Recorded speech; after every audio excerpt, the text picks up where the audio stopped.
Everybody's got a price, it's the $1 million man. Podcast in demand. Understand, everybody's got a price. $1 million man. Everybody's got a price. $1 million man. Everybody's got a pod, it's the $1 million man.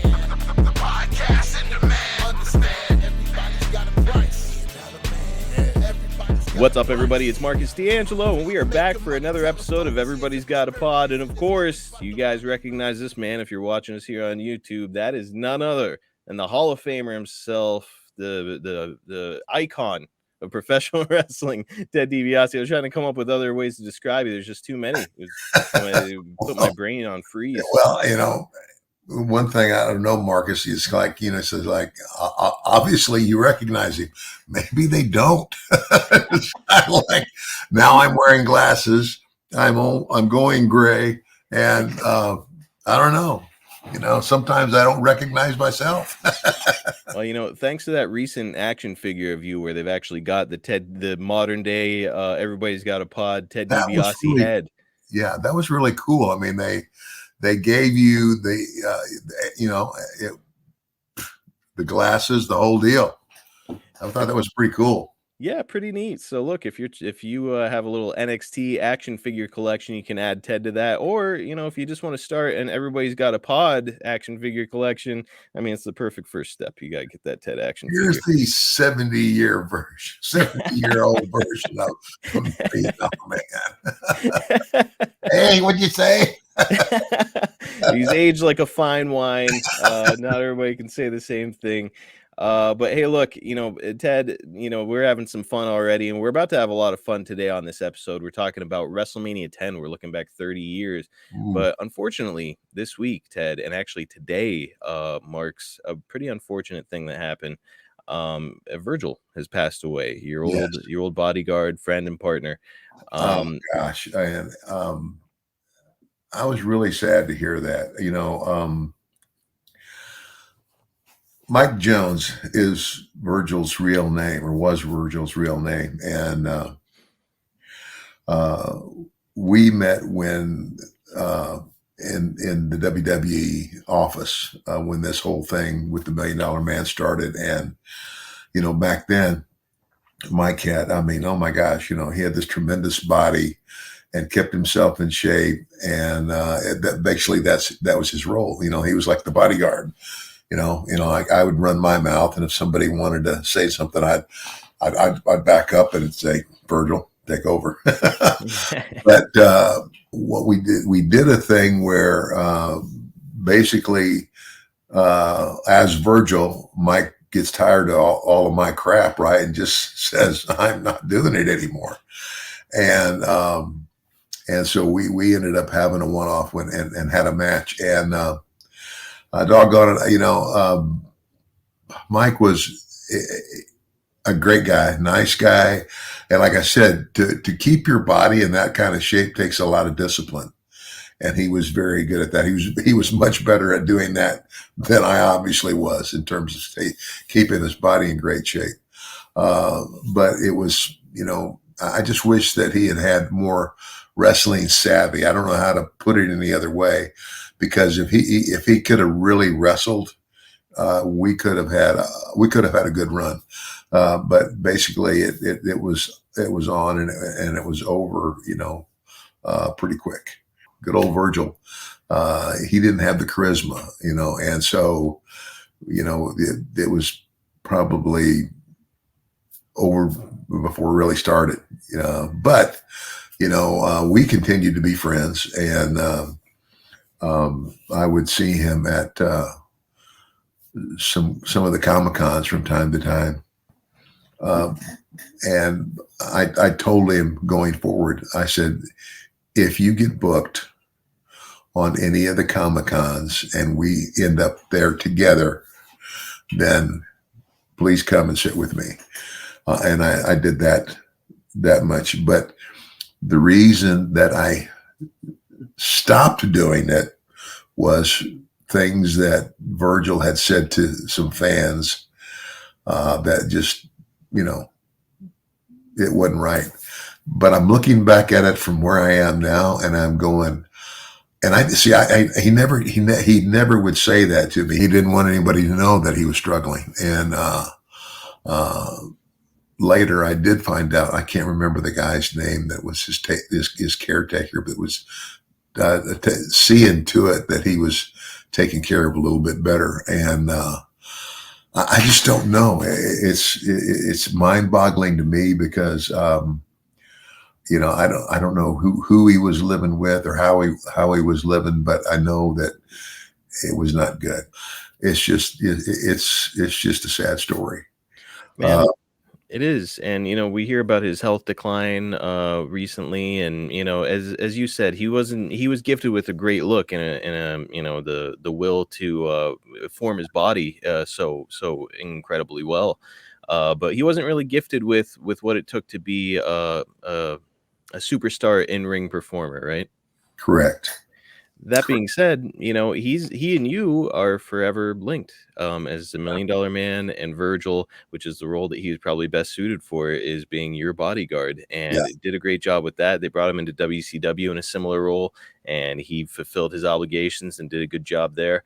And As a matter of fact, Marcus, when I went to WCW, that's one of the things I did is, like they had all these people that were coming over, and it was kind of like the wrestlers were taking over. You know what I'm saying? yes, So if you're taking over, then obviously you need security. And I said, what better security could I have than the guy who was my security for all those years? And so I got Virgil booked with WCW. and he wound up hanging around there for a while, making some money, and doing well for himself. And yeah, it's you hate to hear about a guy who has some health issues, some financial struggles along the way. And I just hope that Virgil's at peace, and regardless of anything else. I know that you and he didn't always see eye to eye, but we're ultimately always friends. Yeah. Regardless of all of it, I'm glad that he has a legacy that's forever been cemented in professional wrestling. Yeah, me too. So sad news, and hard to move on after discussing something sad like that, but we're going to do our best here this week. As I said, we're looking back 30 years to WrestleMania 10. Hard to believe it's been 30 years since the 10th anniversary of WrestleMania, but here we find ourselves on the precipice of WrestleMania 40 here coming up next month. Unbelievable. Right. And I mean, it doesn't really, like, I remember WrestleMania 10, and here we are 30 years later. It's like, oh boy, this is tough. Yeah, I'm getting old. I'm starting to think I'm getting old after hearing God. this. But man, it's crazy, and I'm so excited to talk to you about this. There's so much that was going on in the WWF, not just in the ring, but behind the scenes that we're going to be discussing this week. However, before we get into our subject, you guys know the deal. I want to remind our listeners to get over to YouTube and get subscribed. Ted and Jim Duggan share our YouTube channel. It's 2 podcasts, tons of clips, videos of Jim's day-to-day activities and travels, and YouTube exclusive clips from this podcast with stories that you'll only get on our channel. All of that. Plus, we do giveaways every once in a while. So if you're not part of it, you are seriously missing out. It only takes a second. Get over there and get subscribed. It's youtube.com/@everybody's-got-a-pod. So, Ted, we've got this right out of the gate. We're hearing from Dave Meltzer. We've got this from the January 31st Observer. According to newspaper reports, Summit Media Group and Titan Sports are each 50% owners of the new World Martial Arts Federation, a show planned for syndication starting in September. The story said Summit Media approached Titan about the concept because they were looking to create a kickboxing version of the WWF, and Titan went in halves with the 26-episode project that is being budgeted at between $3 and $3.5 million. So, Ted, prior to this, Vince dipped his toe into the World Bodybuilding Federation waters, and now he's looking at martial arts. I know that a lot of guys resented the World Bodybuilding Federation thing when that came along, because the perception, of course, is like, hey, Vince is spending an awful lot of money on these bodybuilders and this concept. He could be giving that money to me. So I think that a lot of guys felt that way about the whole thing. How did you feel about Vince kind of venturing out like this? Well, I was kind of the same mind. It's kind of like World Bodybuilding Federation. I mean, really? I mean, you got a bunch of muscle heads. I said, oh, pick up the magazines that are on the rack in the on at the newsstand. You can see all the muscle heads you want to. I mean, we're the ones that are making you all the money. Yep. Yeah, the World Bodybuilding Federation ain't making you a dime. And there aren't that many. How often do you see bodybuilding, even on what Sunday seems to be the day for sports, ABC, NBC, CBS, whether it's football, basketball, baseball, you name it, car racing, what have you, but bodybuilding? Yeah, No. I don't know what ESPN channel bodybuilding is featured on. Probably ESPN 13 or 14. but yeah, it's, man, I don't know. And I believe he lost money on it, much like he did with like XFL. And it's just, hey, dude, why don't you just put your resources into wrestling? Yeah. Well, another arrival around this time is Bob Holly, who's coming into the promotion under a race car driver gimmick of Thurman Sparky Plug. There's a lot of crossover between wrestling fans and fans of racing and monster trucks, so I think that this one kind of made sense when you hear that there's a race car driver as a professional wrestling gimmick. What do you think? Is there something there if it's done the right way? Well, when I went to WCW, I'm not mistaken. The NWO, we had we had a pretty famous race car driver. Yes, you did. Driving our car. Kyle Petty. That's it. Yeah. Yeah. So Kyle Petty is a race car driver when you get to WCW. So I mean, that's proof positive that maybe this gimmick, there's something to it. Yeah, but I mean, so who's so Kyle Petty, he's a race car driver, and so we sponsor this car. But who's the wrestler that's a race car driver? Right. Well, it's a Thurman Spark Plug Holly, or Thurman Sparky Plug, as he was called. I don't know. I guess he definitely had the look, but got to have the gimmick to go along. Yeah, with it, yeah. right? It's kind of like there's a lot of really good-looking cars out there on the racetrack. Yep. But it ain't how pretty they are. It's whether they can get the damn job done or not. And I don't think that Thurman Sparky Plug TSP was doing it. No. Man. Yeah, down the road, I would say that Hardcore Holly, he was probably better served in that role. In the February 21st Observer, Meltzer says that you're negotiating with the WWF for a manager or announcer role, and you wouldn't be ready for an in-ring return until 1995. So, Ted, you told me before that you knew quickly that your days of wrestling were behind you, but this write-up, it kind of makes me curious. Did you make it clear to Vince right away that you were never going to wrestle again, or did you hold off at first to kind of keep the door open? No, I made it clear to Vince. Meltzer may not have known that, but I did. I had made my mind that I wasn't physically going to wrestle anymore. Well, Ted, no need to give us any exact figures, but when you returned to the company as a manager / announcer, as opposed to being an in-ring performer, was the money the same as when you were wrestling, or not quite? Or no, no. Big downgrade. Yeah. Okay. Now it was like more of being, like in an announcer's position or what have you. And I don't know what any other announcers made, but maybe because I had been a talent, and the action figures and all that other stuff, that mine was a little higher than others. But no, I was definitely on a salary.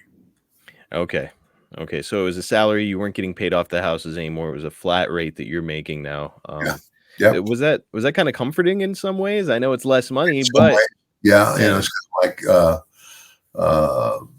and of course, in the back of my mind, I said, well, if I ever, I'm still young enough that if I had to, if something desperate had happened and I needed the money that bad, I could still put the tights back on.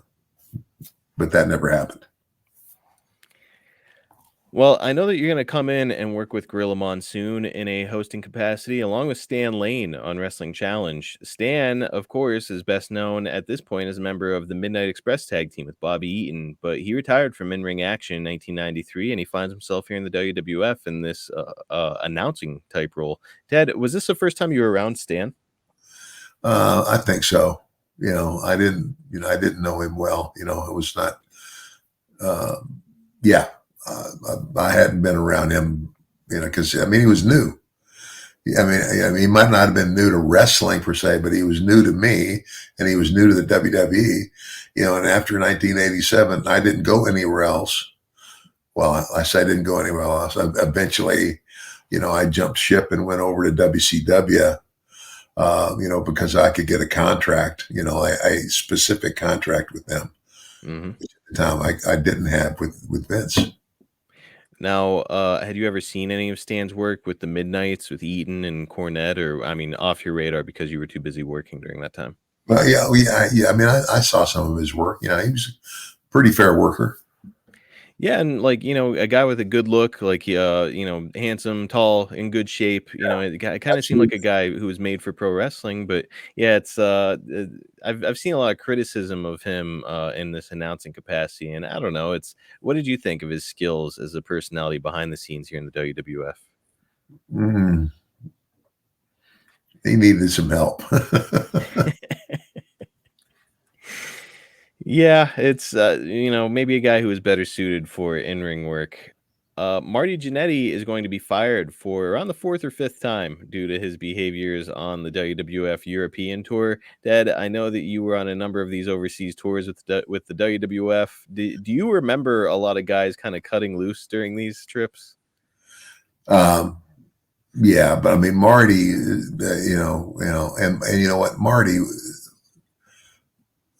Marty was just crazy. Legitimately, Marty, had he kept his head together, he was a good worker. He was a very good wrestler, but he just, his personal life, was just out of control.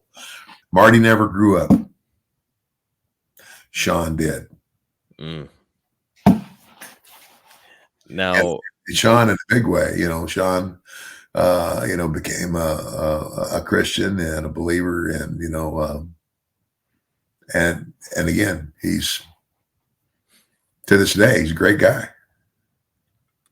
Now, did you ever? Because I know that you were no stranger to having some fun here and there yourself back in the day. Did you ever party with Shawn and Marty? Yeah, I'm sure I did somewhere, but there's no blowout party or anything like that comes to mind. But when we're on the road together, all the guys, it was kind of like, the next town, the next show, the next party, get on the plane, do it again. Just kind of like rock stars living that lifestyle. And again, and I wrote a book about it. Mine all culminated with at a place in my life and in my time when I was all full of myself. I was gone so much of the time, and I was unfaithful. I was unfaithful to my wife. She found out. I thought for sure that I had ruined the best thing that ever happened to me. And deserved it. I was just like one of the other guys. Next party, next town, next party, next girl.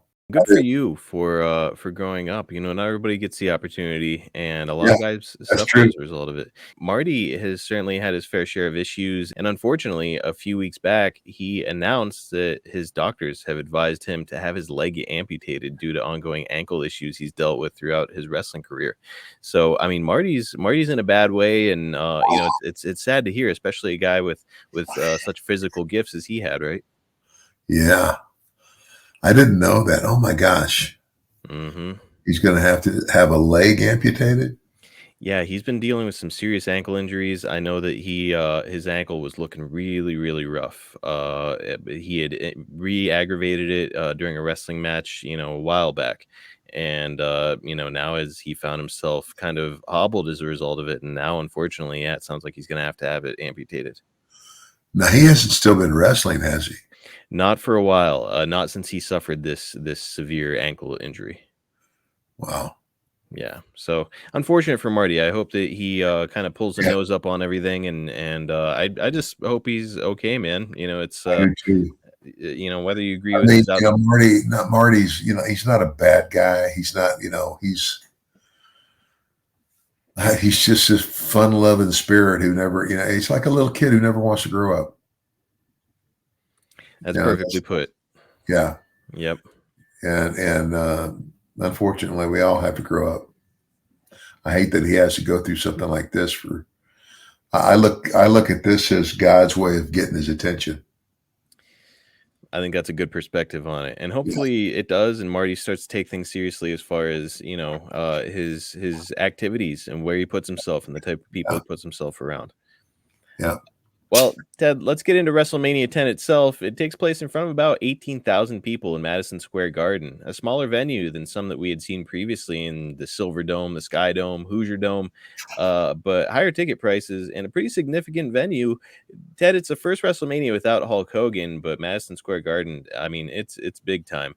Did you feel strange being back under such different circumstances here with the company? Yeah, I mean, I was there, but I wasn't.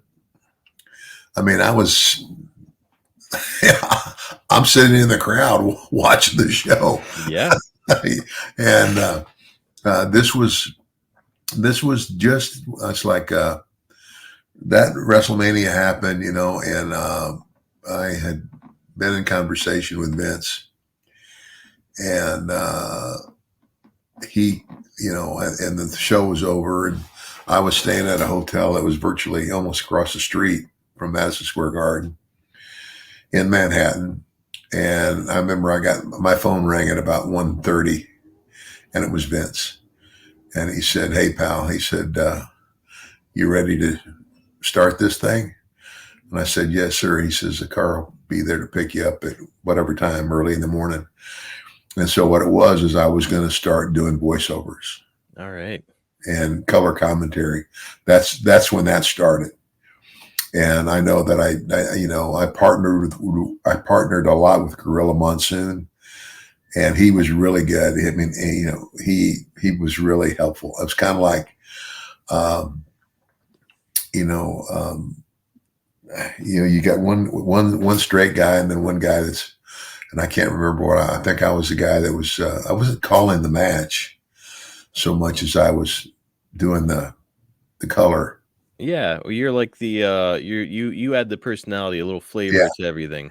Ted, it makes me curious because you and I had talked about you making the jump to WCW, which is 2 years after this. So 2 years later, you're getting ready to jump to WCW, and one of the reasons that you cited was that you felt that being on the road was danger for you. It represented the old life that you had tried to leave behind as you're trying to repair your relationship with Mel. So I'm curious, when Vince makes this offer to you at the time, you were still feeling okay about being on the road? You felt that you could balance your personal life and your professional life? Here's the thing, though. Here's the thing is I wasn't on the road. All of this at the time, right after WrestleMania 10, all this required of me was 2 days.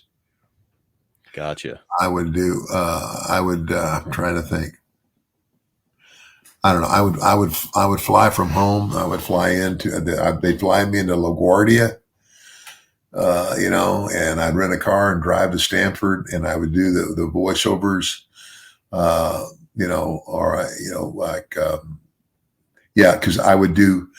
we would do the tape, and Gorilla and I would be there, and the people at home couldn't tell that we weren't actually there. We're watching the show, but we're doing the commentary.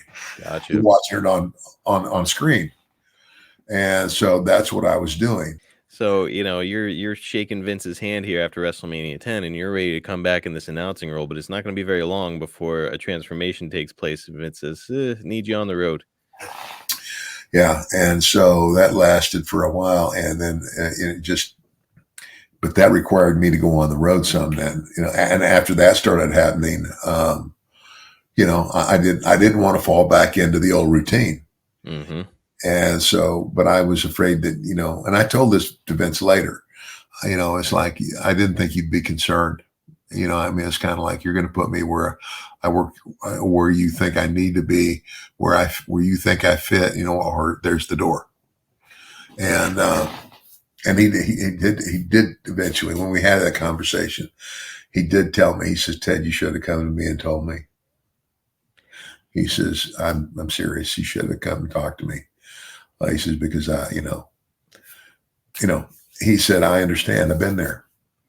Man, you live and you learn, and it's interesting, because selfishly as a fan, it's cool that you got to have that managing role in the WWF eventually, because like as a fan, I got to see you in that role and got to see $1 Million Corporation and you with the fake Undertaker and Kama and Sid, and it was fun for us, but here we come to find years later that it wasn't exactly what you were looking for. So yeah, it's a bummer that it happened that way, but ultimately you've got some pretty great things on film as a result of it. Yeah.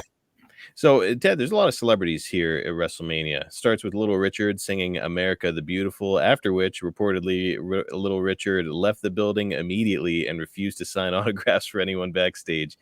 We've also got Donnie Wahlberg of New Kids on the Block, Rhonda Shear, Jenny Garth, and Ted, most importantly, your fellow Trans Am enthusiast, the bandit himself, Burt Reynolds. Ted, did you get any time around any of these celebrities? I think somewhere I have a picture of me and Burt Reynolds. Well, that's awesome. And Donnie Wahlberg. Yeah.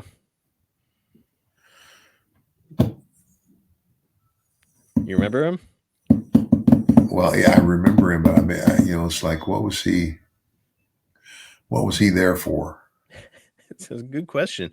It's because he was part of New Kids on the Block. And yeah, now I guess he's trying his hand at it wasn't his brother Mark. So Mark, no, it was not Mark, who was by this point an established actor. Donnie was New Kids on the Block, and I think that at this point they had hyphenated it and kind of changed the group, and they were floundering. The group wasn't doing well, but Donnie was soon to have an acting career of his own here. Okay, well, yeah, because I can't remember when it was, but it was one of those nights when we were in New York. And we were, I don't know where we were going, or whether we were going to a car or what it was, but we're walking down the street and these guys are on the steps and they're singing. And all of a sudden, I look up and I go, "Holy shit, Marky Mark." Really? Yeah. Which was Mark Wahlberg. Yeah. When he's a kid. And he goes, "Holy shit, it's the $1 Million Man."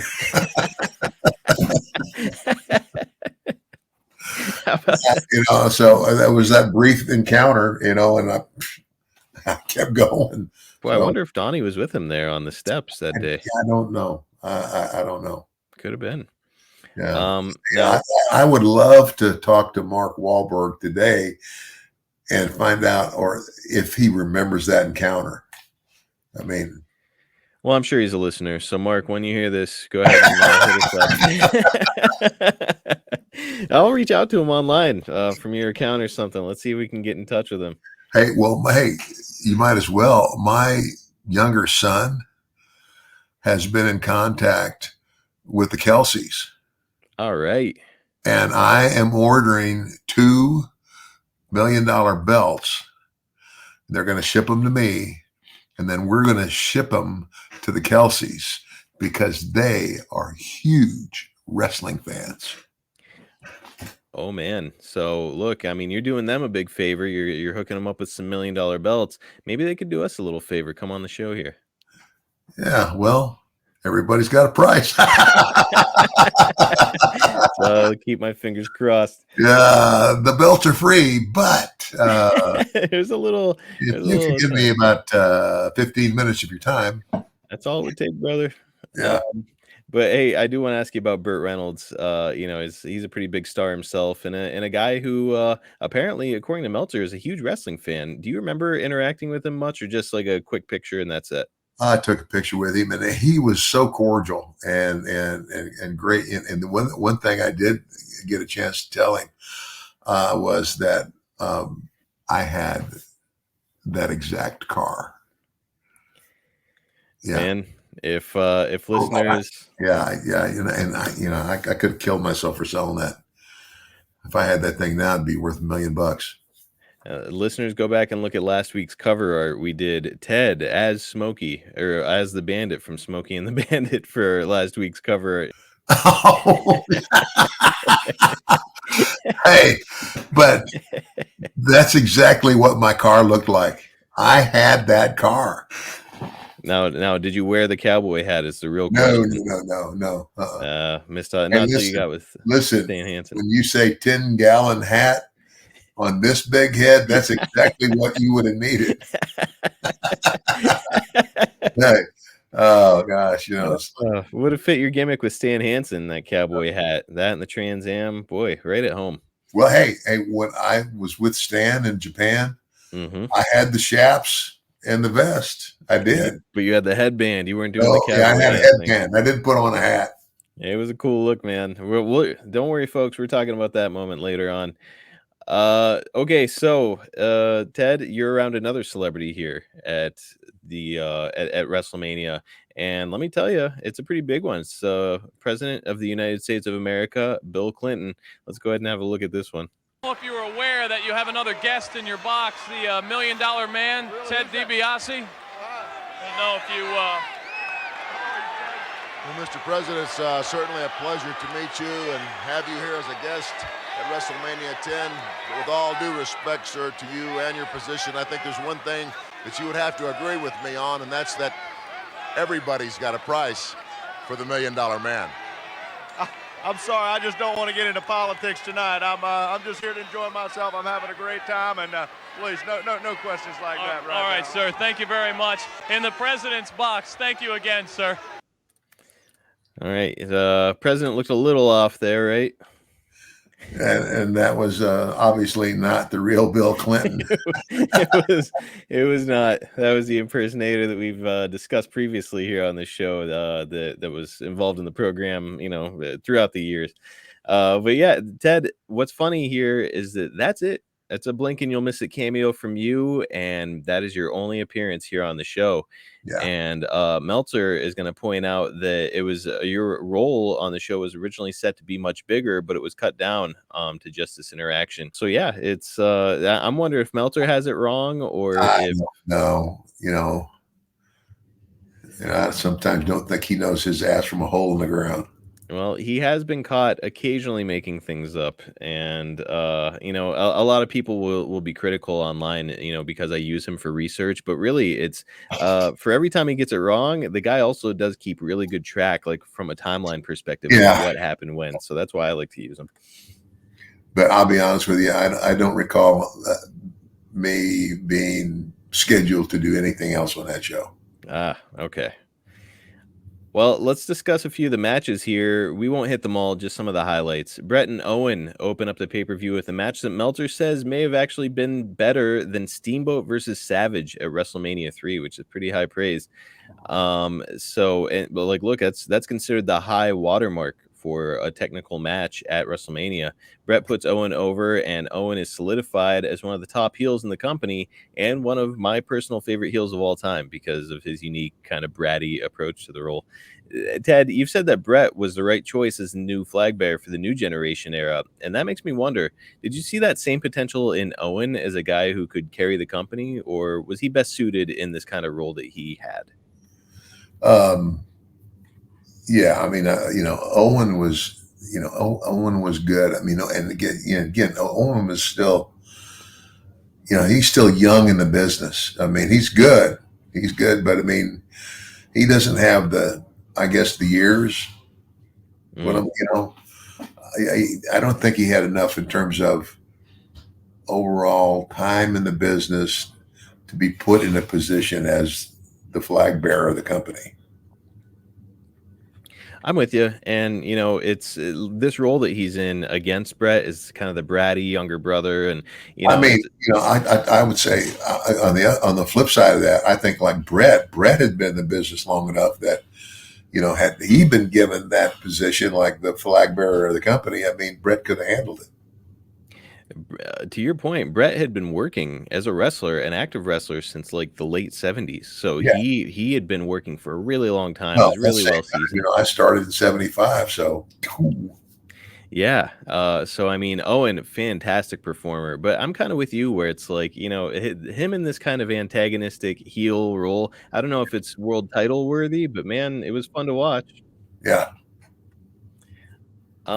Well, up next is probably not a match considered by many to be the greatest ever at Mania. Luna Vachon and Bam Bam Bigelow will defeat Doink the Clown and Dink, his little person friend, in a kind of a let me up type match. As a reminder, Matt Bourne was fired in 1993, and this is Ray Apollo as Doink. Ted, did you like the kid-friendly version of Doink better, or did you prefer Matt Bourne's evil version of the clown? Oh gosh, I think they both worked. I mean, one is a clown who's acting like a clown, and then there's the evil clown. I don't know. There was one more. As There's far as one performers, more Doink coming. I know that actually your buddy Steve Kern would portray Yes. Doink at one point. The Brooklyn Brawler would. So yeah, a few people have gotten to put on the face paint, but yeah, Yeah. I don't know. For me personally, I know that Matt Bourne, is certainly a lot of people don't have a lot of kind things to say about him. Jim Duggan does not have a single kind word to say about Matt Bourne, but I really liked him in the role as Evil Doink the Clown. It was just unique and fun. You got that right. I mean, yeah. He did play the part very well, and I think it suited him well. Because I'm with my very good friend Jim Duggan on this one. Yeah, not a great person, great I'll put performer. it this way too. It's a good thing that the fight that started was broken up because Jim would have beat the. Nah. There's no question about it. It's the thing you hear about Jim all the time is like, oh, he's one of the toughest humans ever to be in wrestling. Probably not a guy to mess with. So what did I do have to ask while we're here? What did you think about Dink? His real name was Claude Giroux. He was formerly known as Tiger Jackson during his time in Canada, and a little person performer who will still occasionally get bookings here and there. Well, I never gave a whole lot of. I didn't spend a whole lot of time thinking about Dink, but yeah, he fit the role obviously, and he did it well. Everybody got a big kick out of it. Back in the day, the day they used to have as a novelty, and I thought Vince did some of these too. That we would have what they called midget matches. Mm-hmm. And I guess Vince was very adamant about do not let me hear anybody calling them midgets. They are small people. Well, that's good. He's He didn't paying like attention the to that. term midget. And so, but yeah, I mean, I used to love to watch them work. I mean, because they were so fast. They're entertaining. I know that back in the day, Very it was Little Beaver was one of the ones that was heavily featured.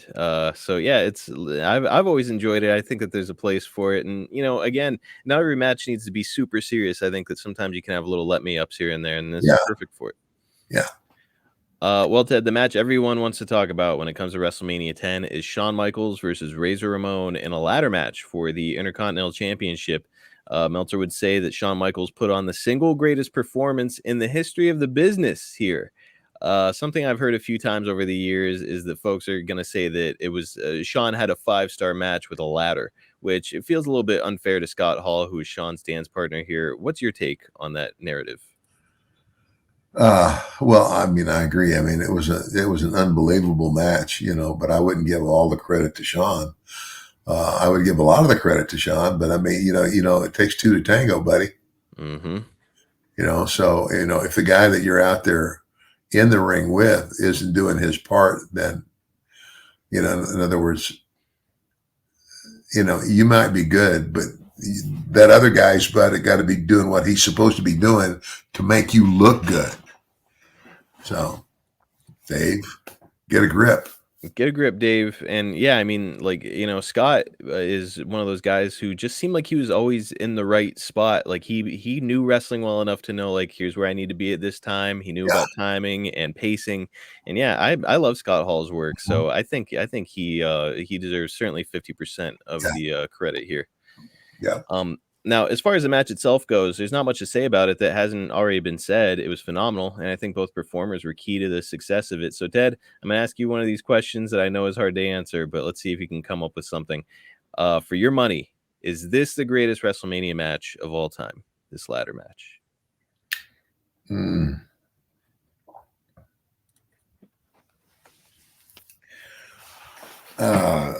No. I wouldn't say that. I wouldn't say it was the greatest WrestleMania match of all time. I mean, you think about how many, big events that there have been in wrestling. My gosh, to take one match like that and say it was the greatest of all time.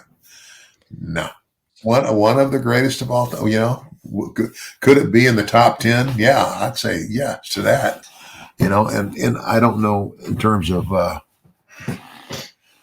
don't even, I don't know that I was ever involved in a match that would be considered in the top 10 or anything. But I mean, I've been in some good, me and Savage at WrestleMania 4, we had a hell of a match. And that's the first time that we had ever touched. Randy and I had never been in the ring together before that day. It was phenomenal. And that is, and Shawn, in this ladder match, they had other battles. This was like the culmination, so there's a lot of things that have to be taken into I just, It's a really good point, Ted, because Shawn and Razor both talked about how they had matches, a ton of ladder matches leading up to this, and they were starting to figure out like different type of ladder matches. They'd have like the A match, the B match, and the C match, like where it's 3 different types of matches with the ladder. And they were like, well, tonight we'll do the B match for WrestleMania. Yeah. So they had a lot of time to kind of hone this. Where in the meantime, it's like guys. Sometimes you get in there and it's just fresh and you've got to just go on the fly. Yeah. And I'll be honest with you, that's always the best way. The finish, that's the old school. There's 2 things, the one thing you always know is the finish, the way it's going to end, because that's what you're going to leave in the people's mind. So you can get them. It's kind of like watching a soap opera. Those soap operas always end with like, well, I guess I'm going to have to tune in tomorrow to see what happened. That's wrestling. Same thing. It's an ongoing storyline. So there's a lot of matches, oh my gosh. Greatest of all time. I don't think there's any one single match that could be called that. Now, what they did was exceptional. No doubt. I would say as far as a ladder match goes, I don't know anybody that's had a better ladder match than those guys had. I'll say that. No, I don't think so either. I think a lot of people might argue some of that stuff that the Hardy Boys were doing with Edge and Christian and stuff, but nope. To me, this is I think it's the greatest ladder match of all time. I do too. So unfortunately for Bret, he's got to follow this match in the main event with Yokozuna for the WWF Championship. So Bret lost to Owen earlier in the night, as I mentioned, and his Royal Rumble co-winner, Lex Luger, has a shot at Yokozuna earlier in the night and was defeated by DQ. So now both men are on equal ground. They both had one match earlier in the night. Now they have to face each other here in the main event. We've got Roddy Piper as the guest referee, and Bret is going to capture the win, and Vince has firmly planted his flag with his company front runner post Hogan. So iconic stuff, and definitely a deserving spot for Bret as he gets his big WrestleMania moment. Ted, can you talk a little bit about how difficult it must be to follow a match as epic as this ladder match for somebody like Bret and Yoko here? Well, yeah. But if you know what you're doing and you know how to do it, it can be done, and it was done. What you do, it's kind of like when you have a match like that, you're building and building and building, and it's kind of like, right at the very end. Okay, I don't know if this is a good analogy or not. Go ahead, lay it on me. Okay. It's it's like having an orgasm. Okay. Yeah. It builds and it builds and it builds, and all of a sudden it comes, and you've spent yourself, and it takes you a little while to get back up to where you can do that again. So this big explosive match happens, with the ladder match, and the two guys go out and they follow it the best way, and you know what it is? You sit down, you get in a hole and you sit down, and you build that story piece by piece by piece. And sure enough, if you do it in the right way, you can get back up to that same crescendo and do it again. But today, I say that's very hard to do, because I don't think there's 20 wrestlers that know how to do that anymore. When to tell that story, to just go from, it's like, it's kind of like, back when you think it's real, and that's what I used to say. Okay, all these people know wrestling's a show business, but I'm going to go out there tonight and I'm going to make those people believe that the guy I'm working with and I are going for it, for real. That was always my mindset. And as long as I had that mindset, and I've even heard men say, "Oh yeah, those first couple of matches, man, that was phony." But those guys in the main event, man, they were going for it. They weren't really going for it. They were just really good at what they did. We are almost wrapped up here on the show. Before we go, I did want to talk to you about this because I found it really interesting. Ordinarily, Ted, when I ask you and Jake the same questions on your respective shows, you guys tend to see things eye to eye. So I'm really curious about how you're going to answer this next one. A while back on an episode of Ask Jake Anything, we got this from WWE Hall of Famer Jake the Snake. Better worker and why? Shawn Michaels or Bret Hart? Neither. That's gonna get a reaction online. I sure will. Why do you say that? 1-4. Great, better performer, Shawn. Okay. Bret just gets dull at times, and his interviews aren't up to par, I don't think, to what they should be for what position he held. I think his interviews were poor at best. As for their styles in the ring, though, like you just didn't really care for either one? They were part of that era that quit selling things, Mm-hmm. And just did everything. I will give it to Bret that he did wrestle a lot more than Shawn. Yes, he did. But Bret, to me, just... oh boy, I'm going to get myself in trouble here. He just wasn't a champion to me.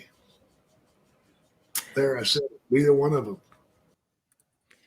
Okay, so Jake, that's what I love about doing a podcast with Jake. He always he tells it like he sees it. He does not sugarcoat things. Yeah. But it's just interesting to me because you and Jake, both second generation performers, both came up in the same kind of time frame. You guys are running very parallel courses, and of course, those courses are going to cross in Mid-South and the WWF.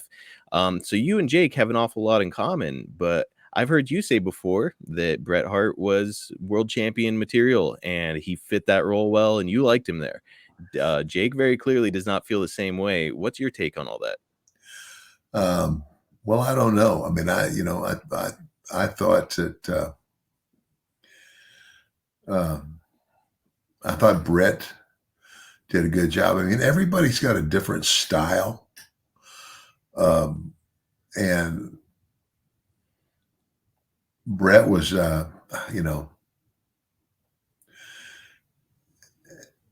it was kind of like he had charisma, but it was like I don't know. It was kind of like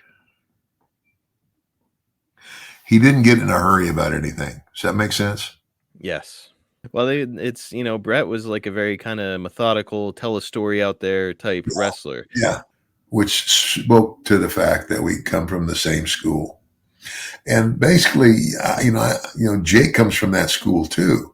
Yeah. That old school too. But I mean, I don't know that I totally agree with Jake. The Harts are slow and methodical. Shawn,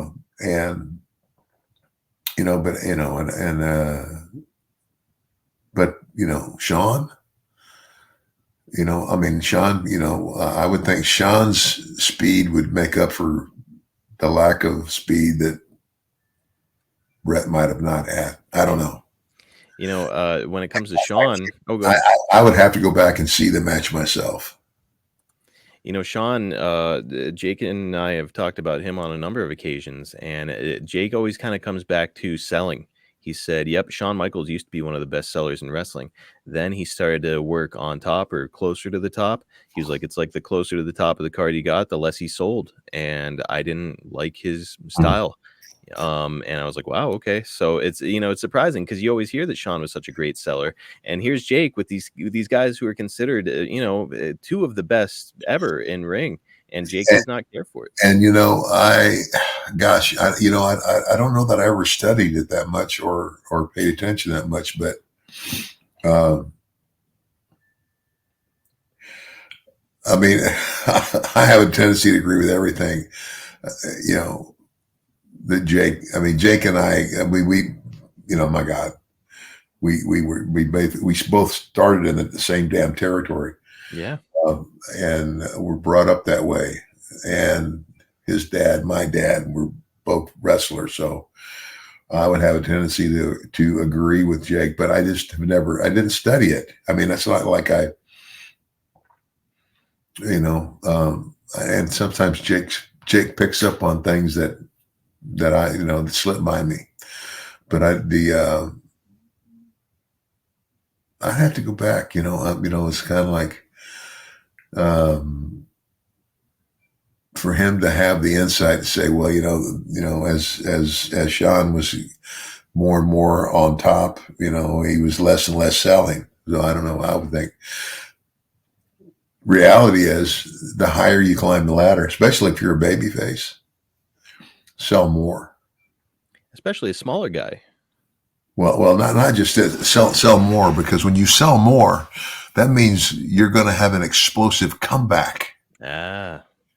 And you're gonna blow it out the top on the comeback and the finish. So I mean, for me, and as a heel, I would call the match. And so I went in terms of calling the match, because like what I would usually do with a guy, especially if I had never wrestled it, is I would, at the beginning of the match, I would put over, like we'd grab a hold and he'd reverse a hold, or we'd do something, he'd get out, and I would build it to where the people could start seeing my frustration. Like, dang it, he did it again. He got out. And so, of course, that would lead to me ultimately taking my first cheap shot. And that